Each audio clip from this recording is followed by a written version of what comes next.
seria o nome, precisaria do... minha tela, né? Estamos vendo. Vamos lá. Põe em modo... Isso, perfeito.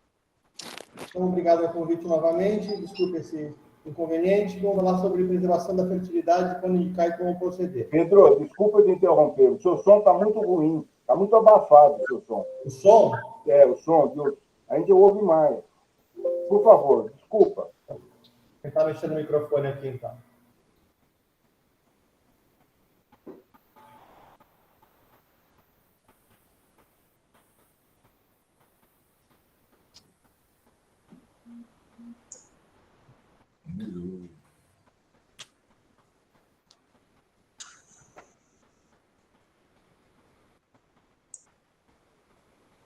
Melhorou?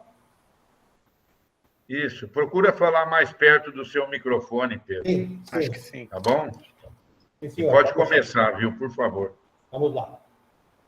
Então, vamos falar sobre preservação da fertilidade, quando indicar e como proceder.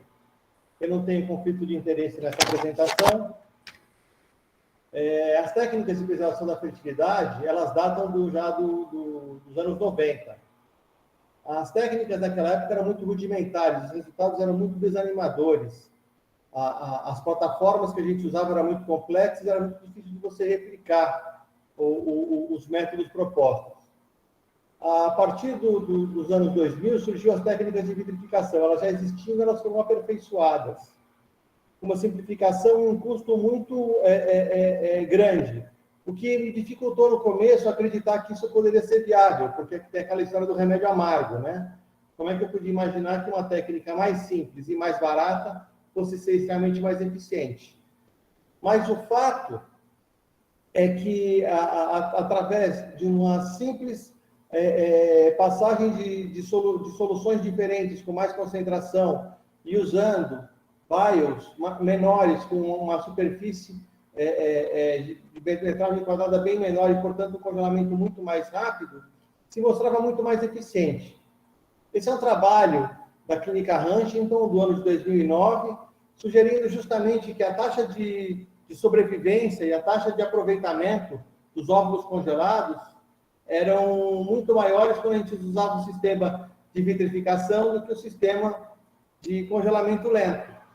E, acima de tudo, isso foi replicado em vários trabalhos que mostraram taxas de sobrevivência, taxas de fertilização e de implantação embrionária semelhantes entre diversos grupos pelo mundo que usavam a técnica de vitrificação especificamente para congelamento de óvulos, mas também para congelamento de embriões. E daí se abriu uma gama de oportunidades de surgir um monte de alternativas para o tratamento das pessoas de forma diferente, principalmente naquelas formas de razão médica inicialmente, como as pacientes oncológicas e que seriam submetidas a cirurgias pélvicas potencialmente agressivas que poderiam diminuir a sua fertilidade, e sequencialmente razões não médicas, que são razões sociais, que possibilitariam as mulheres postergar a sua fertilidade de forma relativamente segura, que até então não existia. E isso, em 2018, essas duas autoras levantaram vários problemas de conflitos e dilemas éticos que surgiram com isso, especificamente na questão do congelamento social. Então, a gente tem dois tipos de abordagem completamente diferentes. Da paciente que vai buscar o congelamento dos seus óvulos por motivos pessoais, que podem ser desde profissionais até como do desfrute pessoal da sua vida e de opções sexuais, em que a gente deve levar em consideração o ritmo biológico, e nas situações onde os indivíduos vão ser submetidos a tratamentos potencialmente agressivos que vão ter um impacto na sua fertilidade futura que pode ser desejosa dessas pessoas. Então, nessa situação, nós temos que agir de uma forma um pouco mais intempestiva e um pouco mais urgente quando oportuna. Passa a ser significativo a necessidade da identificação do tipo de caso, a viabilidade, se é possível ou não a gente oferecer esse tipo de serviço médico a essa população, passando pelos ritos de estimulação ovariana, aspiração folicular e congelamento da amostra. Na identificação da população, nós vamos ter as mulheres que vão postergar a sua atividade procriativa por uma opção individual, em virtude dos seus anseios de vida e dos seus objetivos.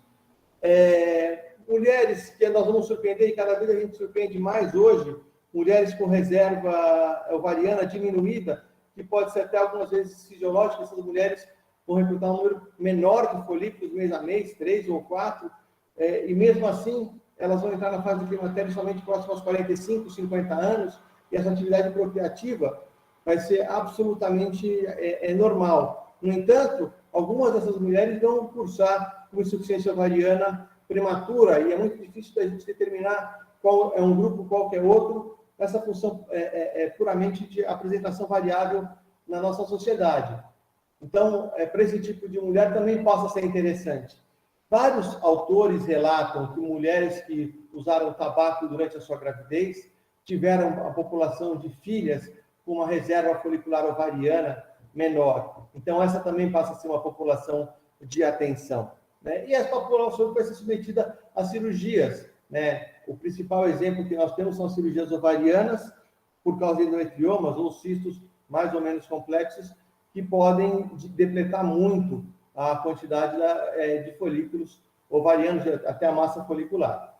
Os tratamentos com gonadotóxicos também entram nesse grupo, e as pacientes com questões genéticas que proporcionariam a elas uma diminuição prematura da sua fertilidade através da diminuição do número de óvulos, principalmente as mulheres com pré-mutação do X frágil e o mosaicismo da monossomia do X. A identificação dessa população ela é feita através da avaliação da reserva ovariana. Hoje, patentemente, realizada com a dosagem do hormônio antimileriano e a contagem de folículos antrais, que a gente debate tanto nas diversas reuniões da clínica ginecológica. Não é por coincidência, né, que isso se torna muito importante, porque a população submetida a tratamentos de reprodução assistida, na sua média, historicamente, esse é um trabalho de um autor australiano, que mostra que a população submetida a tratamento de reprodução assistida já está no declínio da sua população de folículos primordiais. Então, nesse tipo de situação, a gente vai ter uma queda significativa da taxa de gravidez, associada ao aumento da taxa de abortamento. Então, podendo usar óvulos de mais jovens, a gente vai ter um impacto positivo, significativo, nesse grupo de mulheres. Quando a gente fala das pacientes com endometriose, muitas delas já são mulheres inférteis, mesmo antes de buscarem a sua fertilidade. Então, essa população, especificamente, pode ter um benefício significativo na preservação da fertilidade.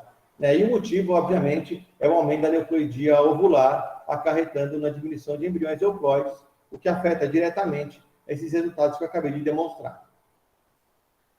Na endometriose, eu acho que a patologia mais emblemática que a gente tem no congelamento ovariano de causas não oncológicas, porque ela é muito prevalente, principalmente quando a gente tem a afecção do ovário, no endometrioma, e a abordagem cirúrgica pode trazer um comprometimento ao número de população folicular que a gente vai ter acesso. Então, essa população ela pode se beneficiar muito da técnica de utilização da fertilidade através do congelamento de óvulos.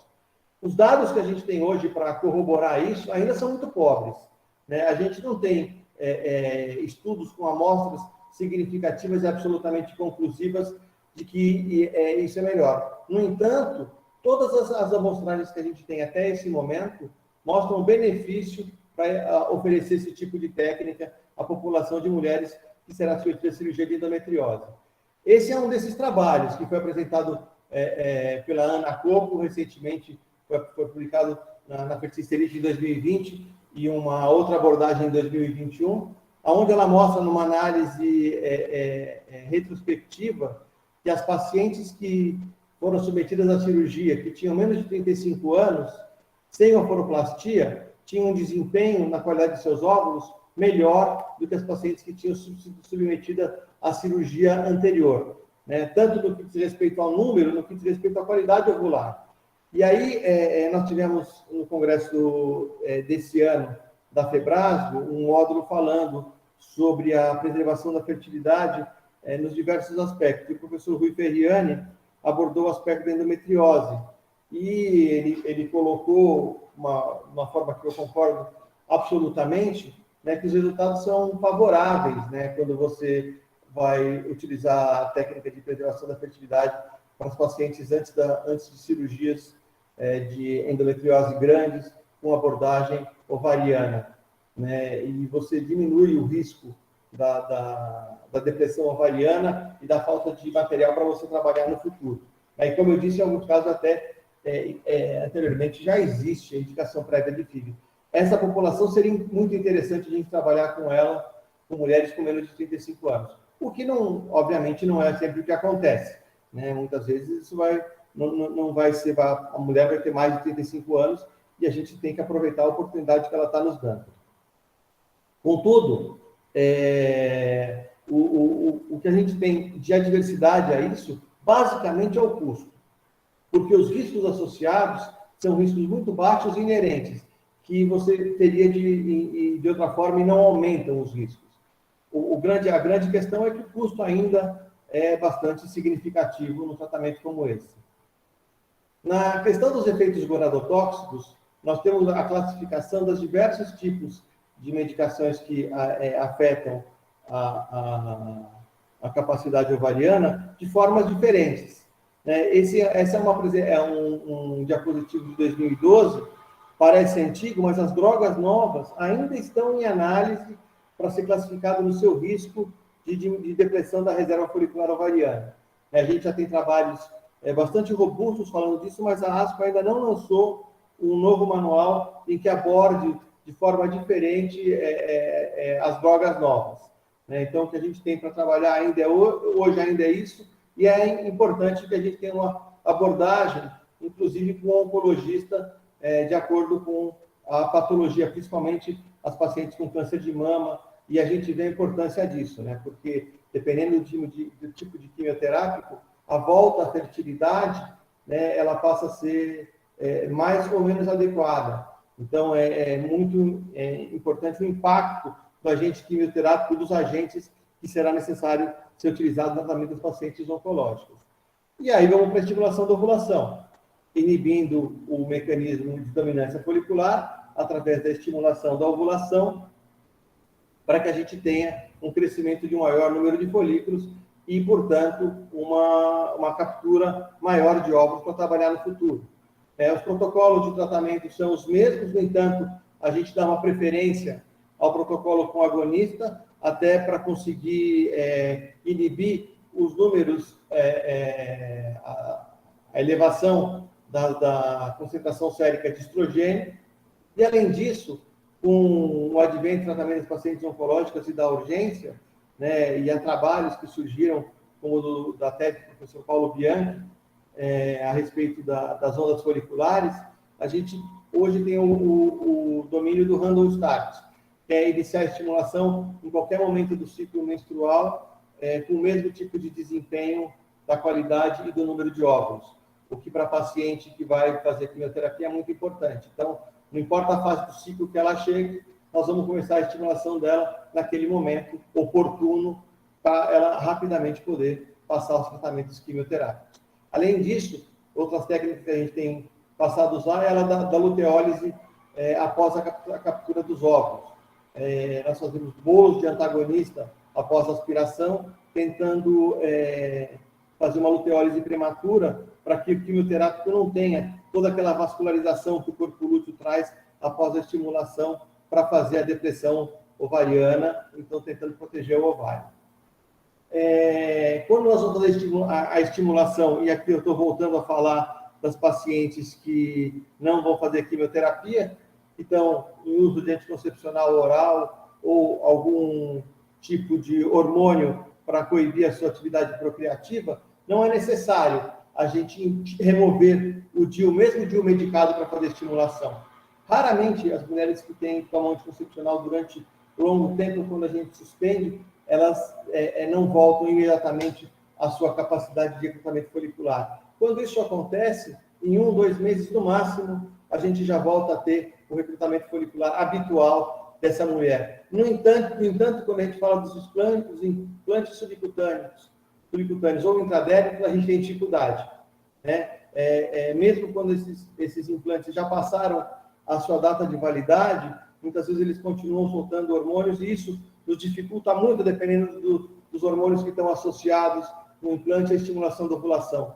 Muitas vezes a gente tem que remover os transplantes. Eu já tive verdadeiras dificuldades, até o Dr. Sérgio Ribeiro me ajudou algumas vezes a remoção de implantes que estavam muito difícil de tirar na nádega, a gente teve bastante dificuldade e isso afetava bastante a qualidade do ciclo de tratamento dessas mulheres. Então, quando tem implante, às vezes dificulta bastante a estimulação da ovulação. A técnica de captura ovular é a mesma, né, passando pelo sistema de vitrificação para congelamento dos óvulos rapidamente. Os eventos adversos são mínimos, a gente tem protocolos protetores hoje, assim, de estimulação da ovulação, raramente a gente tem abdômen agudo hemorrágico pós-punção, então o que a gente acaba tendo de efeito adverso na paciente que responde bem é o desconforto abdominal até uma semana após a aspiração dos óvulos, pelo processo de hiperestímulo, mas é um hiperestímulo absolutamente tranquilo dela levar adiante quando menstrua, tudo volta ao normal. E aqui, executando o processo de vitrificação simples, como eu já relatei. Com isso, nós vamos conseguir manter o desempenho da qualidade ovular na taxa de gravidez ao longo do tempo, né? Mais ou menos como acontece com o tratamento com óvulo de doador. A gente vê que no tratamento com óvulo de doador, a taxa de gravidez não cai de acordo com a avançada idade da receptora, porque os óvulos são de mulheres mais jovens. Efeito similar acontece quando a gente congela os óvulos. O desempenho procriativo vai ser o desempenho procriativo da idade de quando os óvulos foram coletados. Lembrando que do número de óvulos coletados, nós não teremos todos embriões capazes de produzir gravidez. Então, nós vamos ter, numa média aqui, desse trabalho que é bastante geral, mas é o que a gente usa para informar os pacientes, de cada 15 óvulos que nós vamos aspirar, 12 a 13 serão maduros, vamos ter um número de embriões fertilizados próximo a 10, com até 5 embriões passíveis de transferência. Então, a gente tem uma queda do número significativo. Então, quantos óvulos a gente deveria congelar para oferecer uma situação confortável a essa mulher no futuro, na obtenção da sua gravidez, preservando a sua fertilidade? Obviamente que essa resposta não existe, né? Mas a gente tem indicativos que, de acordo com a faixa etária, a gente vai abordar uma estratégia mais ou menos agressiva.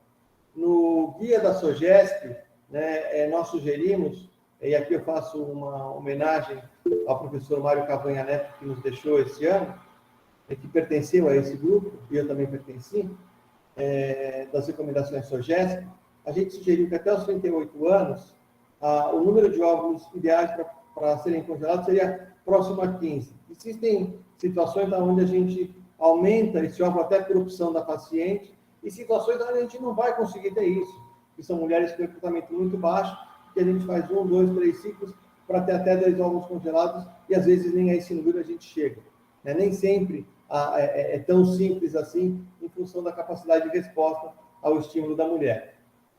E a gente consegue traçar, né, perspectivas futuras de acordo com a faixa etária que nós estamos trabalhando, né? Então, com avançada idade materna, obviamente a probabilidade de sucesso vai cair, né? Já com o número de óvulos, com aumentado o número de óvulos, a gente vai ter um aumento da proporção de taxa de gravidez. Então, alguns autores até sugerem para a gente chegar próximo a 20 óvulos.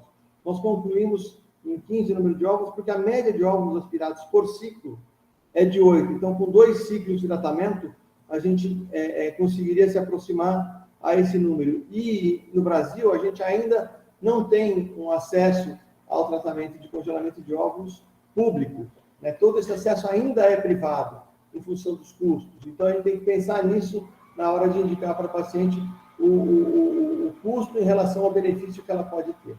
E a gente vê que o desempenho pela idade é uma coisa absolutamente impactante, como é esperado que aconteça mesmo. Quando a gente fala dos resultados, há uma análise superficial, e aqui eu trago a tabela do SORT, que é o resultado americano, quando a gente filtra para tratamentos com óvulos descongelados e a gente analisa uma transferência de forma isolada, os resultados parecem ser decepcionantes. No entanto, a taxa cumulativa de gravidez de mulheres que congelaram os seus óvulos em 2 ou 3 transferências, a gente vê que é uma taxa de gravidez bastante satisfatória de acordo com a faixa etária do momento de congelamento dos óvulos. E a pergunta a seguir: quanto tempo esses óvulos mantendo congelados terão o mesmo desempenho? Não temos essa resposta ainda, né? Nos trabalhos da professora Ana Cobo, que é quem trabalha muito com congelamento de óvulo no Instituto Valenciano, ela sugere que não terá diferença ao longo do tempo. Mas ela sugere isso também em relação ao congelamento embrionário, e a gente vê que o congelamento embrionário, depois de 5 anos, o desempenho não fica ruim, mas ele não é o mesmo de relação com menos de 5 anos de congelamento. Quando a gente vai ver os dados apresentados até aqui do congelamento de óvulos, a gente vê que o desempenho é muito similar. Isso é muito importante, principalmente quando a gente fala em bancos de óvulos para doação, né? Porque a gente vai trabalhar com um tempo de congelamento mais curto, com uma eficiência maior. Então, passa a existir a possibilidade de se criar bancos de óvulos para pacientes que necessitam de tratamento com óvulo de doador. Em 2014, né, o Comitê Americano, ele solta pela primeira vez uma abordagem que é a criopreservação de óvulos em relação ao envelhecimento reprodutivo das mulheres, poderia ser indicado, porque as análises preliminares são tranquilizadoras. No entanto, eles não são absolutamente assertivos em relação a isso, como ainda hoje não são. Mas a abertura que se passou a ter para essa técnica ser utilizada largamente pelas clínicas foi muito maior. A gente começou a deixar de encarar como tratamento experimental para paciente oncológica a partir de 2011, 2012, e a partir de 2014, a gente já começa a olhar isso no congelamento social como uma oportunidade real.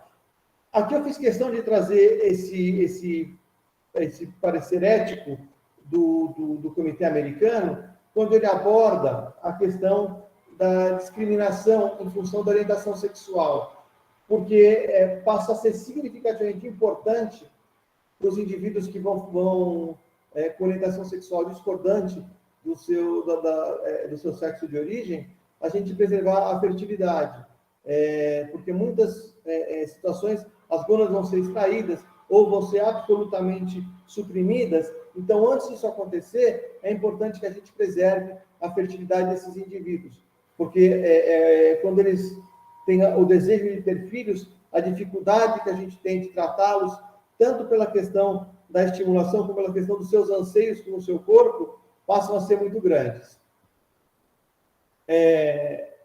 E também uma outra informação que eu acho absolutamente relevante ser passada é que a preservação da fertilidade através do congelamento de óvulos não garante que a mulher conseguirá ter um filho no futuro. Pode ajudá-la muito, mas não garante. E aqui a gente tem uma outra questão importante, que é o número de pacientes que retornam após o congelamento de óvulos, né, na preservação social. Porque 1/3, pelo menos, dessas mulheres vai casar, ter filhos e não vai usar esses óvulos. Uma outra fração significativa delas não casará e não levará adiante uma produção independente. Então, o número de mulheres que congelam os óvulos que vão nos procurar, obviamente, não é a totalidade delas. E parece ser algo em torno de 30%. Né? Muitos estudos abordam isso nesse momento, mas a gente ainda precisa evoluir muito mais. Quando a gente vai abordar situações onde a gente não tem possibilidade do congelamento de óvulos, né, nós temos como alternativa congelamento de tecido ovariano, que é uma alternativa para as pacientes oncológicas que serão submetidas à cirurgia, e também para meninas pré-púberes, a transposição ovariana, ainda para as mulheres que farão radioterapia pélvica, e bloqueio ovariano. O manual da ASCO, ele alterna, tem manuais que falam que a gente deve fazer o bloqueio ovariano antes da quimioterapia, e tem outras épocas que eles falam que não. Neste momento, a sugestão do bloqueio ovariano está em voga, né? No manual novo da ASCO há uma orientação para que a gente oportunamente faça o bloqueio ovariano antes da quimioterapia. E as alternativas que existem, outras são óvulo de doadora, adoção e uma conduta expectante. Não vamos fazer nada, vamos ver o que o futuro nos reserva. Né? Então, a preservação do tecido ovariano é uma técnica ainda experimental, né? Principalmente em função da reposição desse tecido no futuro. Né? A gente não tem... essas técnicas têm já quase 20 anos e a gente ainda não chegou ao estabelecer a melhor forma da reposição do tecido após a sua retirada. Ainda também temos a questão da forma da preservação do tecido. Né? O professor Baracá tem estimulado o Dani e a mim para retomarmos o projeto do professor Paulo Serafini da preservação de tecido ovariano em paciente oncológica. Né? Nós estamos tentando viabilizar isso antes de levar ao professor Jesus e ao professor Chilas, né? Mas confesso que a gente tem uma certa dificuldade. Agora parece que nós vamos ter devices novos da Engamed, que é a empresa do professor Almodin, que desenvolveu um device novo para a gente manter o tecido congelado. Mas nós temos inúmeras dificuldades em relação a isso. Notem, esse é um trabalho do Octai de 2001, quando ele colocou o tecido ovariano no braço, estimulou a ovulação para a captura do óvulo. Ele conseguiu capturar óvulo maduro, mas não conseguiu formar embrião. Eu estava na apresentação desse trabalho no congresso, foi bastante interessante. A transposição ovariana é uma técnica que não é recente, né? E tem o seu lugar. Ela funciona, ela ainda pode ser utilizada, imagino que ainda seja utilizada em diversos centros. Esse foi a última oportunidade que eu tive de trabalho junto com o professor Paulo Serafini, antes dele se retirar, quando a gente, usando o que a ASCO tinha oferecido como guideline, fazer um organograma de atendimento para os pacientes no futuro do CRH, né? Que a gente ia avaliar o risco com alerta das pacientes, em busca das pacientes candidatas à preservação de óvulos ou que fariam cirurgia ovariana, né? E as técnicas de investigação, e nós colocaríamos os protocolos em andamento no Centro de Reprodução Humana. Né? Aqui está a capa do projeto que a gente enviou ao Comitê de Ética e foi aprovado, e eu e o Dani estamos com a missão de retomar isso. O tratamento com óvulo de doadora, obviamente, é um tratamento que tem que ser informado, né? Porque ele resolve o problema a qualquer momento, e muitas mulheres que têm dúvidas muito relevantes em relação se vão ter o desejo de maternidade ou não, quando o tempo passar, podem recorrer a essa técnica, e o desempenho será o mesmo, e além do mais, né, há uma necessidade da desmistificação da questão do DNA. Não há uma diferença biológica tão significativa quando a gente respeita as etnias na abordagem do tratamento com óvulo de doador. Como a gente deve orientar as nossas pacientes? A preservação da fertilidade é um tratamento eficaz, sem dúvida nenhuma, absolutamente seguro. E as taxas de sucesso são muito boas. Né? A gente já tem uma corroboração até da sociedade americana em relação a esse tipo de tratamento.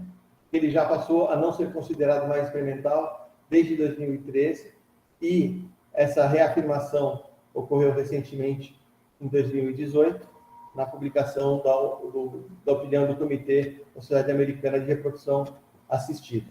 No entanto, tem outro lado da moeda que é importante a gente ressaltar, que é o interesse mercadológico em cima da prática. Eu trago como exemplo o que aconteceu nos Estados Unidos em 2014, quando o Facebook e a Apple ofereceram o congelamento de óvulos para preservação da fertilidade das suas funcionárias em busca de escolhas mais saudáveis durante a sua capacitação profissional. O que, obviamente, parece uma coisa bastante ostensiva de ser feita. Você deve oferecer a opção, mas dessa forma, dentro de uma empresa, você acaba fazendo uma hierarquização do processo. E isso parece longe de ser uma coisa adequada, porque o empoderamento da mulher precisa ser respeitado com informações adequadas. É uma prática eficiente? Mas ela é absolutamente necessária? É aquilo que ela deseja? O nível de informação que os indivíduos devem receber para essa opção tem que ser muito bons. O que nós vemos acontecer na prática do dia a dia, através da mídia social e da publicação em mídia não médica, é que a questão da preservação da fertilidade da mulher através do congelamento dos óvulos vira praticamente uma obrigação, e coloca as mulheres em atividade profissional ou ansiosas por deixar sua fertilidade para depois, meio obrigadas a entrar no tratamento de preservação da fertilidade, como se fosse uma chantagem. Esse ponto precisa ser muito bem atribuído e muito bem colocado. Em Israel, a partir de 2016, o Sistema Público de Saúde passou a ofertar o congelamento de óvulos para a preservação da fertilidade das mulheres, deixando elas optarem livremente.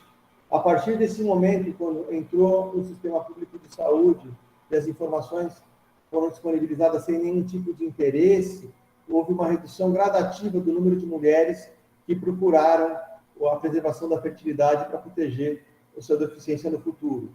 Eu acho que isso é uma questão emblemática que nos leva a pensar um pouco em relação ao tipo de abordagem, para não ser extremamente agressivo e chantagear a mulher com o objetivo de congelar os seus óvulos. No início da pandemia, a Sociedade Europeia ela sugeriu que os tratamentos de infertilidade fossem interrompidos. No entanto, ela botou como exceção os tratamentos de preservação da fertilidade, dada a sua importância. E a gente manteve o tratamento de preservação da fertilidade de uma forma geral. E isso na pandemia foi bastante emblemático, e aumentou o número de mulheres que buscam o congelamento de óvulos após a fase mais pesada da pandemia. A Organização Mundial da Saúde, na sua página, ela deixa claro que os indivíduos casais têm direito de decidir o número, o tempo e o espaçamento entre seus filhos. Portanto, a preservação da fertilidade através do congelamento de óvulos é uma técnica adotada para ajudar nesse tipo de planejamento. No nosso guia de recomendações, nós concluímos, em relação à questão social, que o ginecologista deve abordar a sua paciente sobre a preservação da fertilidade de acordo com a sua idade, explicitando a questão da reserva folicular e da qualidade dos óvulos. Preferencialmente, até os 38 anos, 34 aos 37, completo. Quando chega a 38 anos, a gente já aborda de uma forma um pouco mais emergente. E o número de óvulos congelados entre 10 e 15 óvulos. E, obviamente, a recomendação que a gente dá é evitar a presença de hiperestimulação de forma desnecessária nesse tipo de caso. Os protocolos que a gente tem de estimulação da ovulação para prevenir a hiperestimulação são bastante impactantes e a gente praticamente hoje não vê mais hiperestimulação da ovulação, estimulação para fertilização in vitro. O ginecologista deve abordar, sim, a sua paciente, em relação a isso. Mas a abordagem deve ter alguns rigores, em relação à idade, em relação à questão do benefício que vai ter né, e das informações de outras possibilidades terapêuticas além do congelamento dos óvulos, porque isso é muito impactante para as mulheres e o número tem sido significativo e a gente não tem visto tantas mulheres assim voltarem para usar os seus óvulos no futuro. É isso que eu tinha que dizer até aqui, eu estou à disposição para a gente conversar. Mais uma vez, obrigado pela oportunidade e desculpe pelo problema audiovisual. Muito obrigado, Pedro. Parabéns pela apresentação, bastante clara, bem pontual.